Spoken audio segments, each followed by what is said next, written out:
Hi, and welcome to this video. This video is going to be about classic atomic theory, and it's going to discuss the atomic revolution and John Dalton. John Dalton was a person who lived in the beginning of the 1800s, and he was the first one to formally put together the information that had been gathered since the late 1700s into a recognizable theory that we would accept today. John Dalton lived from 1766 until 1844. So he did not live long enough to see his theory fully accepted, which was in about 1860, but nonetheless.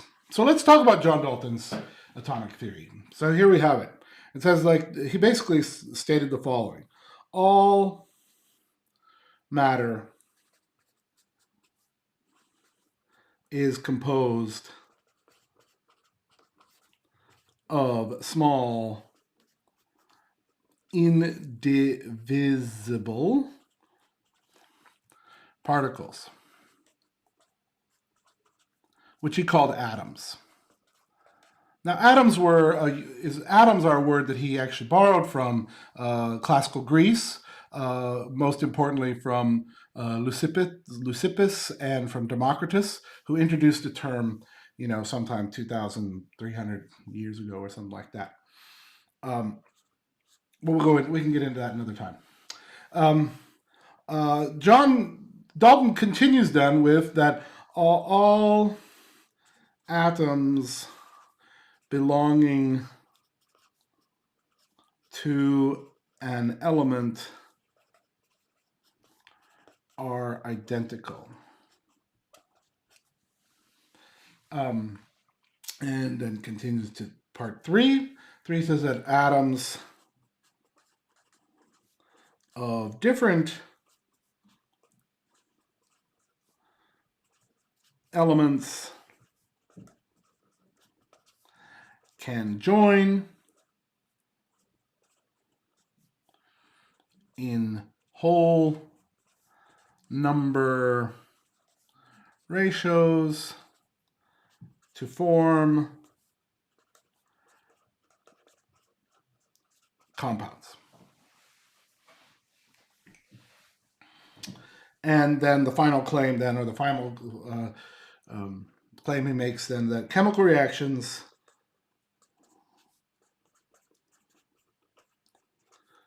occur when atoms are joined, separated, or rearranged. However, the atoms are never actually changed during chemical reactions. Okay, so this is basically the summary of what John Dalton claimed. And he claimed this, what, in 1840 or something like that? Sorry, no, 1809, I believe. I cannot remember exactly when this was. It doesn't matter. So this set the groundwork for a great deal of work that had already, some of the work had already been done. Some of this, obviously, he didn't make these claims from nowhere. He didn't do a lot. He was not much of an experimentalist himself. So many of this, all of this is kind of a summary of the work of some other people. And what this video is actually going to be about is a little bit about the other people. So we're going to talk a little bit about the contributions of people like Priestley, along with Schiele and Berzelius. We're also going to talk a little bit about a guy named Proust. And then we're going to talk a little bit about Gay-Lussac and Lavoisier, to name just a few. But basically what the video is going to then deal with is then how did this theory come about and what is the basis for this theory. So let's get into it really quickly. So let's start with Lavoisier. So Antoine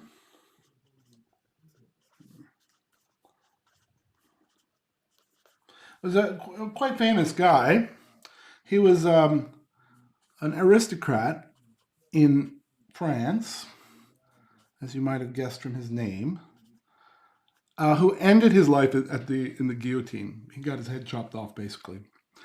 But he's basically sort of the father of modern chemistry. So they say, oh, whatever. The founder of modern chemistry is probably a better way of saying it. But he introduced quantitative methods.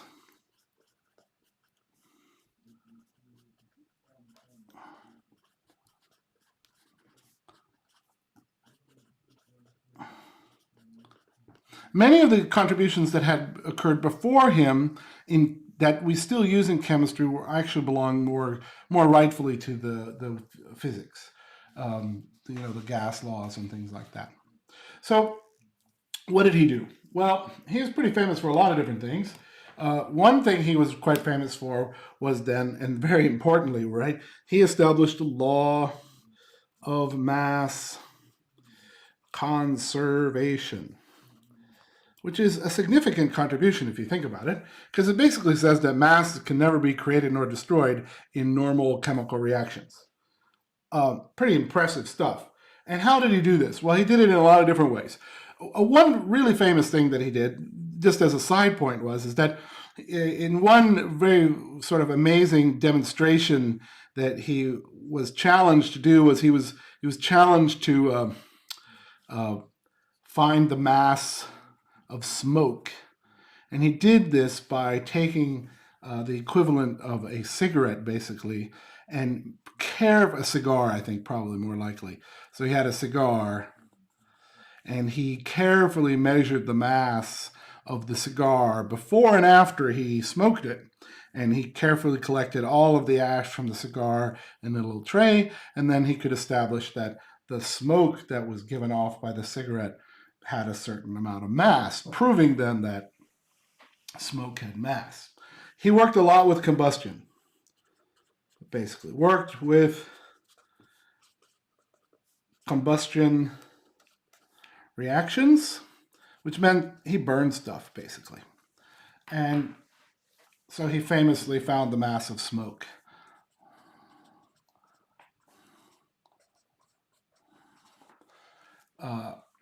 But basically, most of his work was done around the idea of phlogiston. So in an earlier theory of how the world, how fire and combustion work, it had to do with something, a substance that was believed to exist, which was called phlogiston.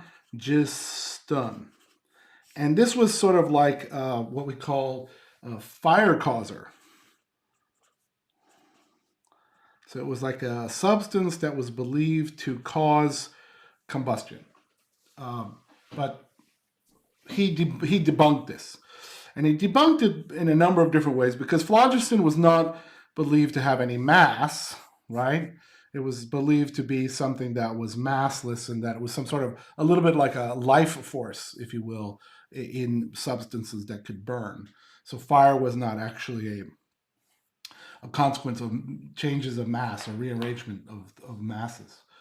So how did he do this? Well, one of the most famous experiments that he did was he took a substance called that we now know is mercury oxide, and he heated it. And when he heated it, it turned into mercury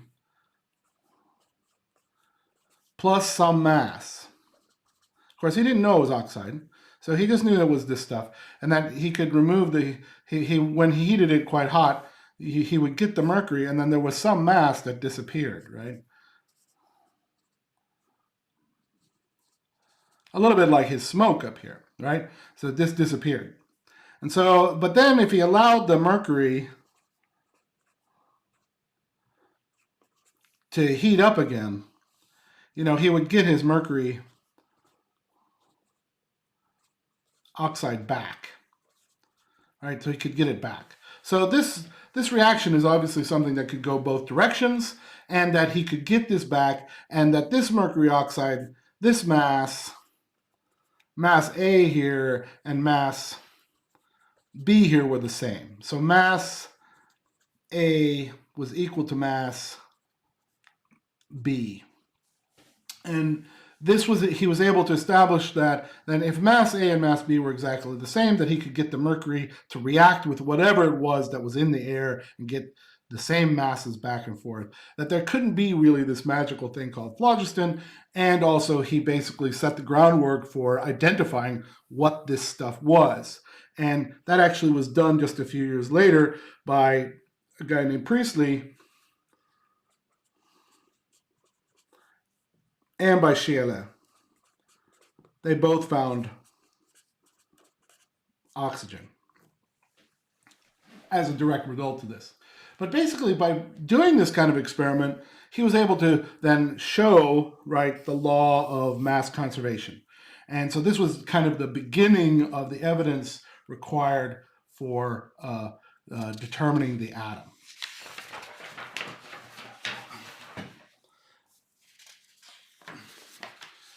So this kind of led directly to the work of a guy named Joseph Gay-Lussac.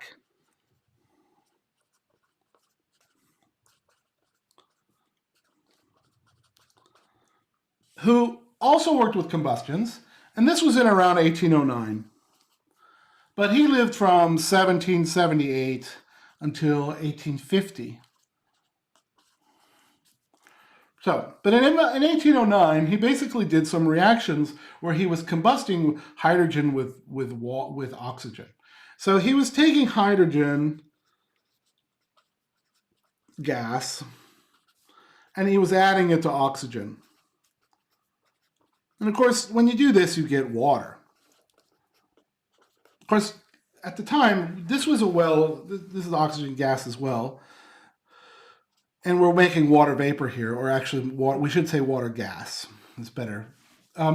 He was doing it. He was trying to figure out what proportions or how this reaction took place. And what he was able to establish is that when you actually do this reaction, and you do it to completion, and you don't have any leftovers, so that you use all the hydrogen gas gets used up, and all the oxygen gas gets used up, then what you end up with is a situation like this one, where you have two. In order for the reaction to go completion without any extras taking here, you need one volume of oxygen, and you get, when you react it with 2 volumes of hydrogen, you get basically 2 equivalent volumes of water. 2 volumes of water. Gas. Now, Gay-Lussac did this with a lot of different things. He also did it with hydrogen. So, if you take 1 volume of hydrogen and 1 volume of chlorine, these are both gases, right? Gas and gas. You also get 1 volume of hydrogen chloride gas. Of course, if you dissolve this in water, you get hydrochloric acid, but that's a different issue. He knew that too. He worked with acids also, but that's a different question. So he was trying to make sense of all this, and he proposed then that, there must be something, maybe like something called a molecule, right? So you have a molecule, 1 molecule of oxygen and 2 molecules of hydrogen make 2 molecules of water. This was kind of his contribution, or his thought. There's a problem with this, though, Because if this is a molecule, it implies then that oxygen is somehow divisible, right? Because here you're taking one thing and you're getting two things from it. So somehow you made this thing divisible. So then of course, this is a problem of divisibility. Now, how is this possible? How can you divide this into two parts? And that was unclear. And that remained unclear for quite a long while afterwards. But these things then, this experiment and experiments like this, and he did lots of them, by the way, led then to another gentleman, an Italian gentleman, called Amadeo Avogadro, right? Who lived from 1776 until 1856. Also a great experimentalist. And basically he proposed then something like this. And it's basically, he had a hypothesis. And his hypothesis was as follows. Now, it's important to see there then that a hypothesis then, remember, is a relationship between variables, as opposed to a theory, which is like an explanation, right? So here he has a hypothesis about the relationship between variables, and he was basically, and this, when you have a hypothesis can actually turn into a law. Because if you can confirm the relationship between two variables over many, many experiments, then it can become a law. And in fact, Avogadro has a law. And basically the law goes like this. It says law. Oh my gosh. So we have, if two gases having the same volume at the same temperature and pressure,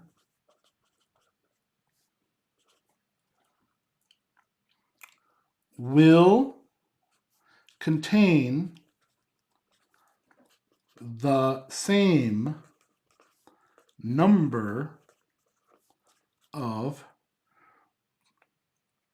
molecules. Again, he used the word that was sort of made up by Lavoisier here. But now we would say particles, because molecules don't include all the things that this is true about. So basically he says like this, he says that, look, if you got a balloon, right? And you got another balloon, and let's say they're both 10 liters. Well, that means that the V equals the V, right? So they have the same volume, right? And what he's saying is that they have the same number of molecules in them. So he's saying that, okay, then down here you can write that N,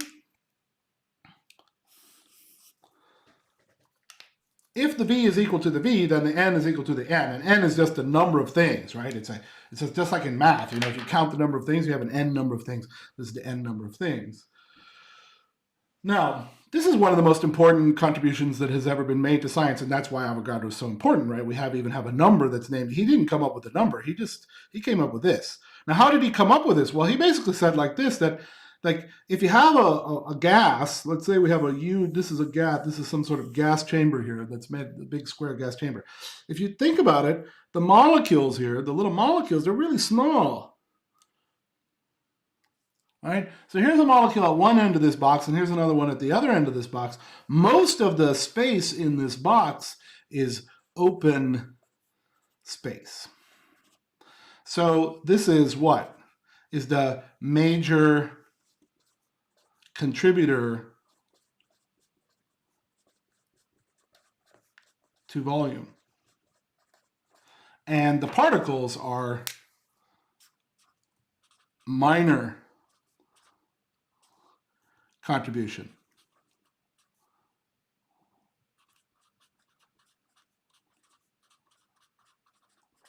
So if the molecules are really small, they don't really make up the volume.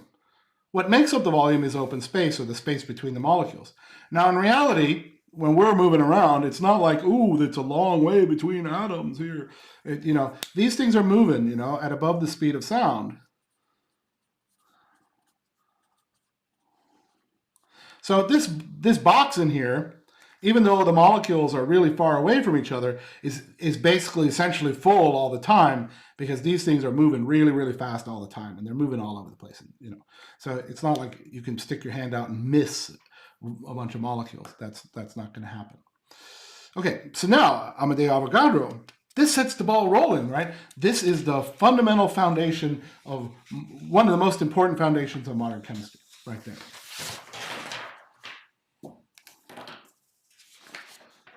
So, experiments had also been conducted previously, right? So now the problem that remains is then one of the two things that was mentioned in Dalton's things, right? We have one problem is we have this problem of masses, right? Which was already introduced a little bit earlier with Lavoisier and his law of mass conservation. And we also have the problem of reactions.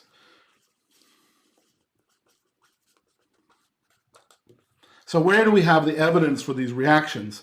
And primarily this whole number business.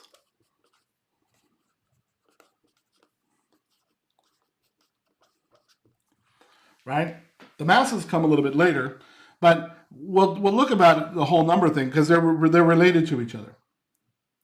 So if we look at that, and we look at these types of reactions that had been taking place, we can do two examples where evidence had been gathered that allowed Dalton to make his claims. So let's look at some evidence that was collected by a guy named Scheele, who is a Swede. And he took some compounds and he made reactions between nitrogen and oxygen. So let's look at one where he did this. He took and made different compounds, and these result in different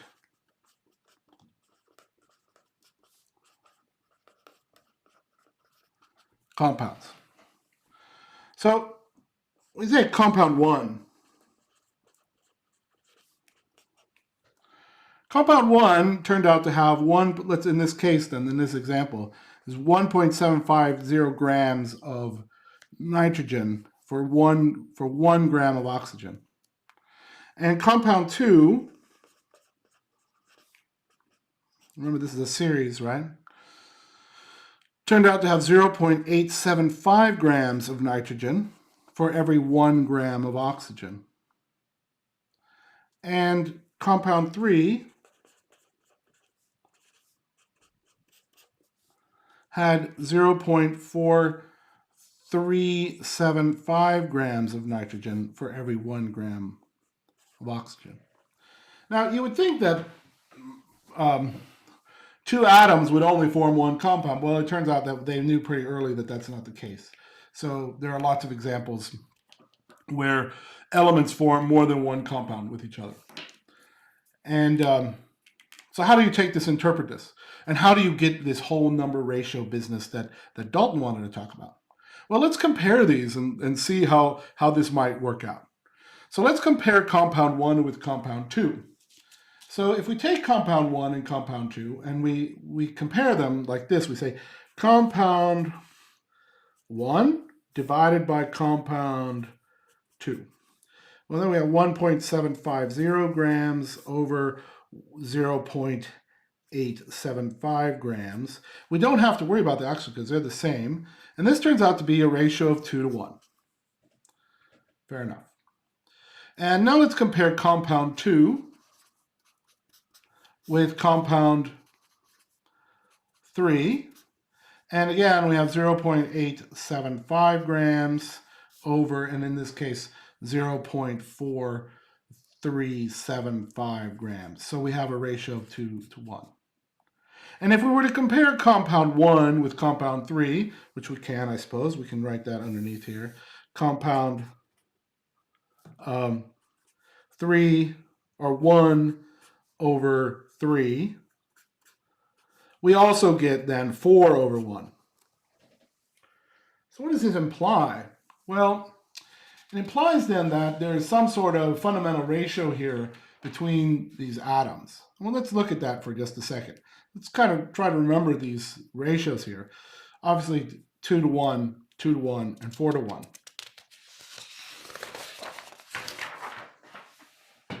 So if we have that, then let's remind ourselves here. We had 1 over 3 was 2 to 1, and we had 1 over 2, and then we had 2 over 3, and it was 2 to 1, and then we had 1 over 3, and it was 4 to 1. Which implies then that there's twice as much nitrogen in this one there's twice as much nitrogen in compound 1 as compared to compound 2. So if we say that here's compound 1, 2, and 3, using the data that we had before, if there's twice as much nitrogen, let's say we propose that this is the compound for compound 1.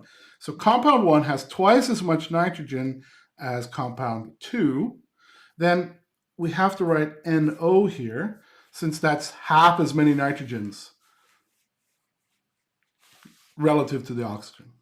But how are we going to write the last one? Well, then it's going to be NO2, like this. So there's half as much. Now, we can rewrite this if we want to. We can divide by 2, and we can see what is implied here. If we divide by 2, this last one here, let's change the color so we can see what we're talking about. Oops.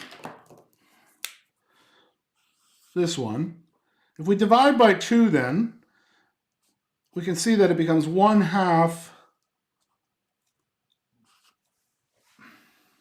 like so. And then you can see how the series works. There's going to be 2 nitrogens here, 1 nitrogen here, so that's twice as much. There's going to be half a nitrogen there, so it's like so. But we don't want this, right? We want to exclude this. This is not a whole number. So we can't use that one. We have to double the amount of oxygen to have the amount of nitrogen.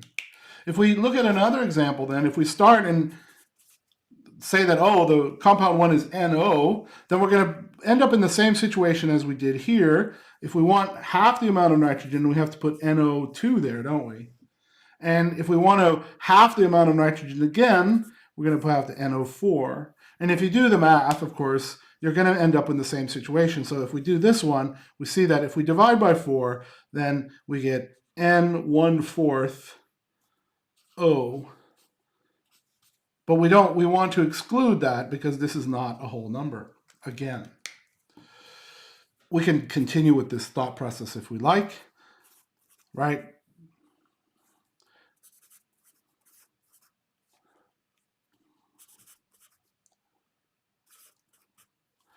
Twice the amount of nitrogen as that one, 4 times as much as that one when you compare the amount of oxygen. If you divide by 4, you can figure that out. Now, the problem is that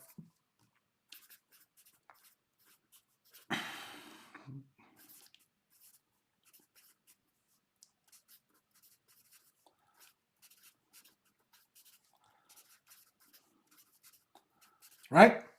There was no way for Chialet to figure out which one was which.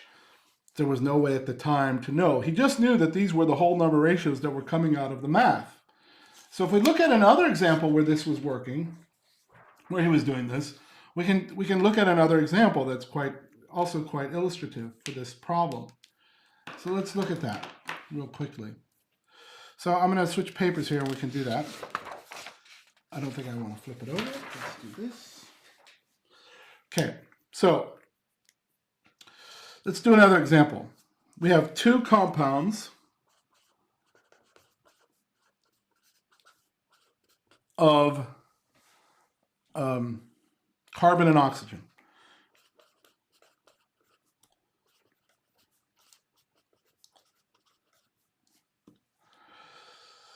In compound 1, or compound A, we have 27.3% carbon. In compound B, so we'll just put compounds over here.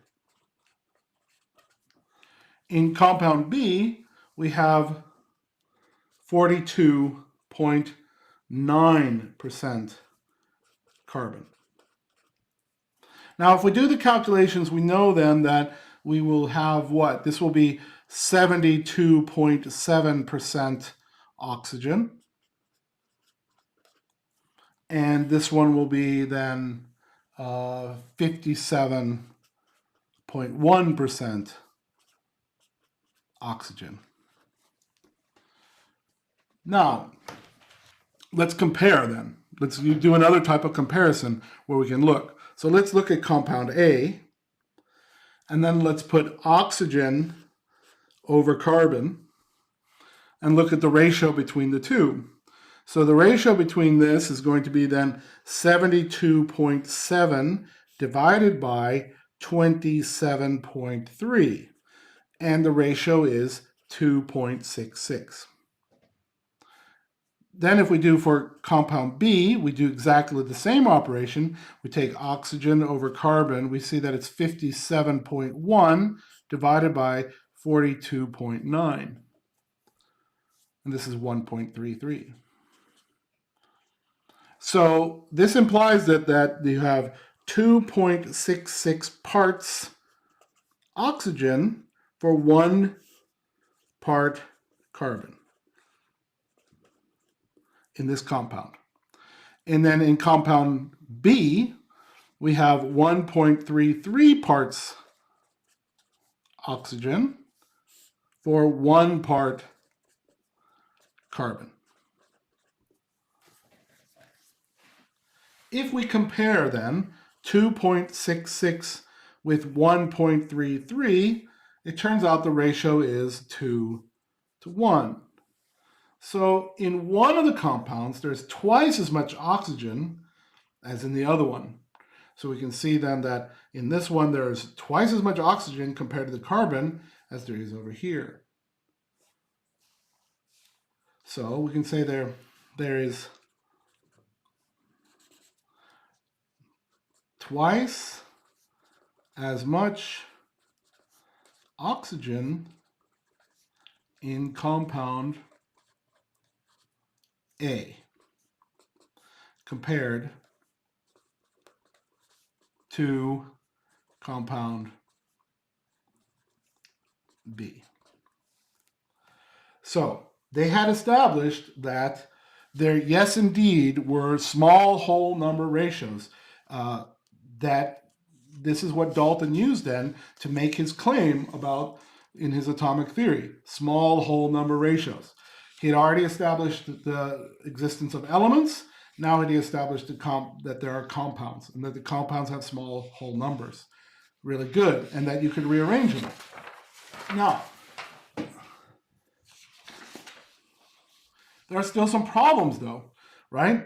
And we know about these problems, right? For example, are atoms truly indivisible?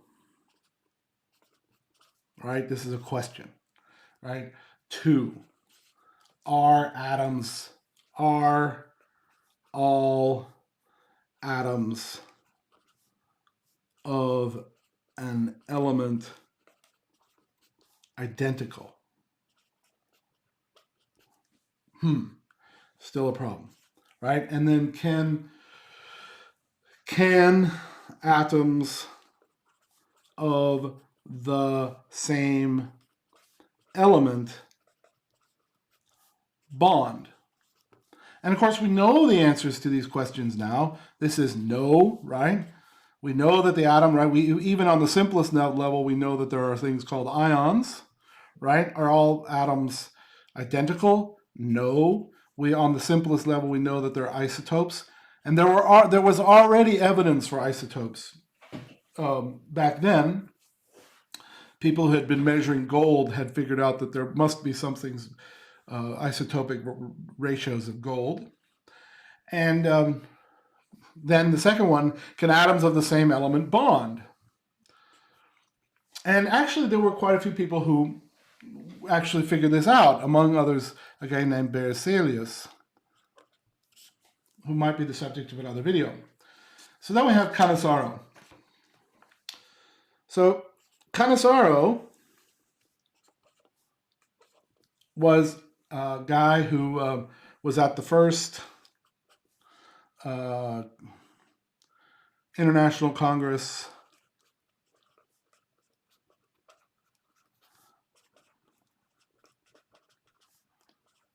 of Chemists. And this was in 1860 in a place called Karlsruhe, which is in Germany. It means Karl's peace. It means it's where Charlemagne won, I guess. Interesting. And a very famous chemist named Kekule was there. And he was the person that the International Congress of Chemists would never have happened if Kekule hadn't been there, because he was like a superstar at the time. Cannizzaro was a chemist who lived from 1826 to 1910. So he lived long enough to actually see all of this stuff, all of these answers get answered, actually. And he kind of set the ball rolling by basically saying, yes, compounds contain whole number atoms.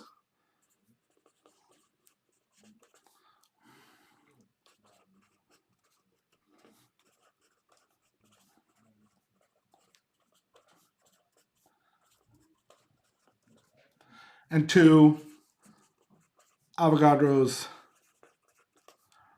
hypothesis is correct. And they were able to basically agree on this at this place in Karlsruhe. And so basically in 1860, Dalton theory was fully accepted. Atoms exist. Thank you for watching.